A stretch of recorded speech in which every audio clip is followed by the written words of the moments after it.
Okie dokie. From my Antonia. You're gonna have to speak up if you want me to hear. You see the big prairie fire from your place last night? I hope your grandpa ain't losing no stacks. No, we didn't. I came to ask you something, Tony.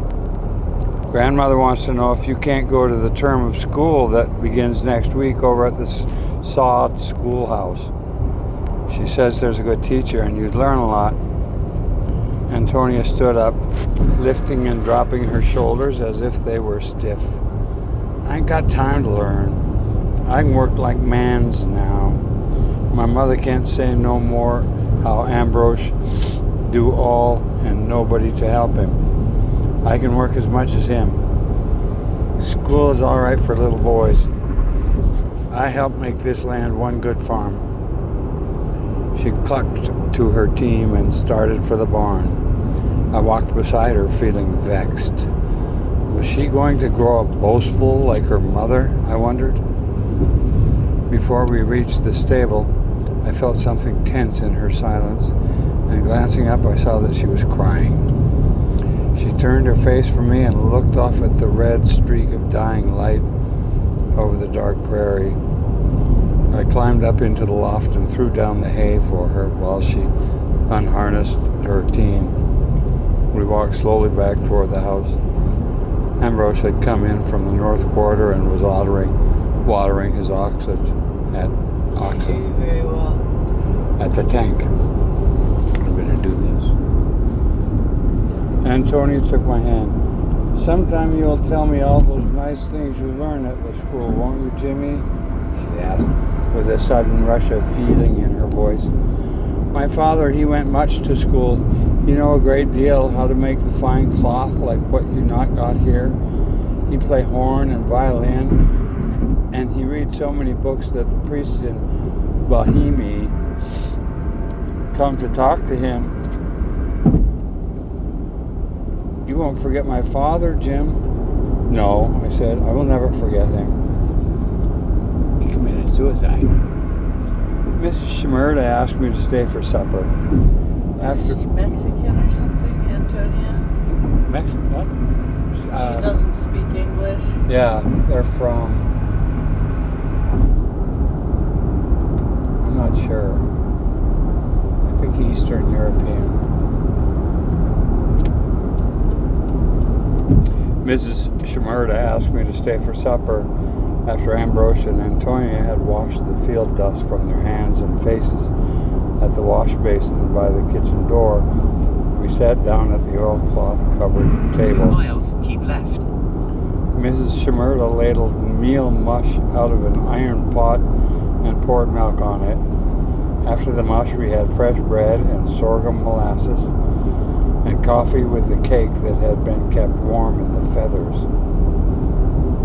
Antonia and Ambrose were talking on Bohemian, disputing about which of them had done more plowing that day. Mrs. Shimerda egged them on, chuckling while she gobbled her food. Bohemia. Yeah. I don't know if that's a country or what.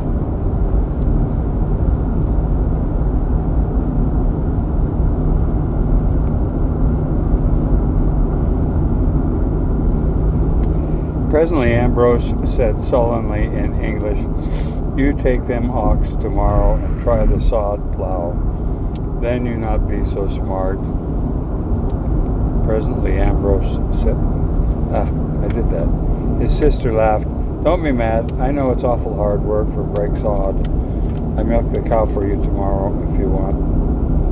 Mrs. Shimerda turned quickly to me. That cow not give so much milk like what your grandpa say. Use the left 2 lanes to keep left. If he make talk about $15, I send him back the cow. He doesn't talk about the $15, I exclaimed indignantly. He doesn't find fault with people. I like that he's a little pissy. He said, I break his saw when we build, and I never, grumbled Ambrose. I knew he had broken the saw, and then hid it and lied about it. I began to wish I had not stayed for supper. About 111 miles, continue straight on. Everything was disagreeable to me. Antonia ate so noisily now, like a man, and she yawned often at the table and kept stretching her arms over her head as if they ached. Grandmother had said, heavy field work will spoil that girl. She'll lose all her nice ways and get rough ones. She had lost them already. After supper, I rode home through the sad, soft spring twilight. Since winter, I had seen very little of Antonia. She was out in the fields from sunup until sundown.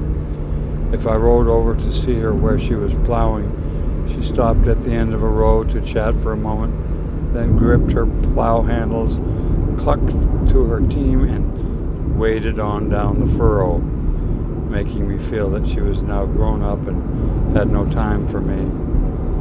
On Sunday, she helped her mother make garden or sewed all day.